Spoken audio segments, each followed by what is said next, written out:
So if you're in sales, regardless if you're a loan officer, you sell cars, you sell newspapers, you sell cookies, whatever it is, this applies to you. This is one of the absolute strongest pieces of advice and mentoring that I ever received in my professional career as a salesman.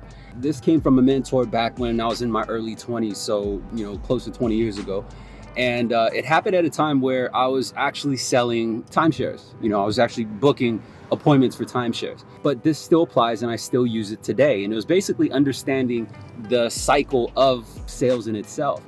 And how he explained it was he used an acronym. The acronym was M.I.D.A.S, M-I-D-A-S. In short, what it stood for was marketing, interest, desire, action, and serve.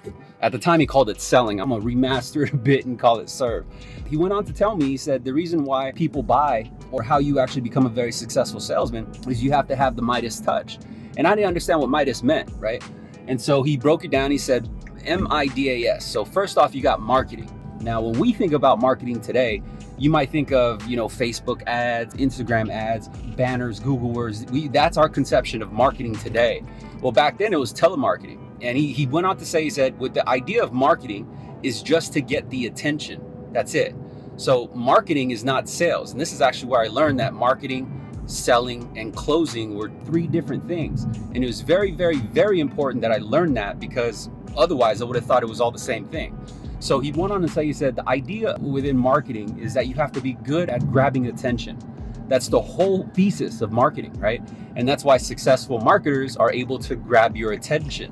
The second word in that acronym is interest. He said the idea of marketing is get the attention and then get the interest. And the whole idea of getting the interest is so that you can generate confidence in your message that it applies to them. If they have confidence that whatever your message is within their interest and they got confidence that it applies to them, what they'll do is they'll give you more time. Now, the third letter in M.I.D.A.S, D, desire, the idea of figuring out what they desire is because you need to figure out what their pain is. And this blew me away, right? I didn't understand how sales had to do anything with pain. I thought sales was just saying, hey, look at me, I'm better than this other company, buy from me, buy from me.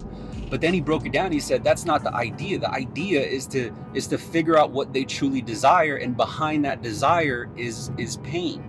Because if you identify what their pain is, then you can influence action.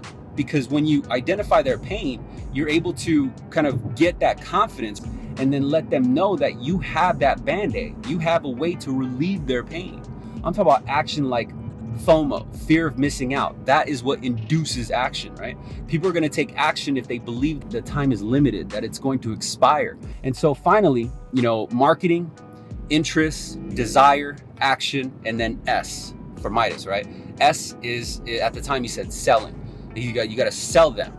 Now, as I remaster sales, I think of it as serving, because after you identify the attention, or after you capture the attention, right? And then you get the confidence to give you more time because they're interested. And then you figure out what they desire, because behind their desire is pain. And then you have a position where now you can influence action because you're inducing FOMO, you're inducing you're suggesting the consequence of them not acting now. Then you can serve. And by serving, what you're trying to do is just point them in the direction, map it out for them, make it very easy for them to actually close the deal.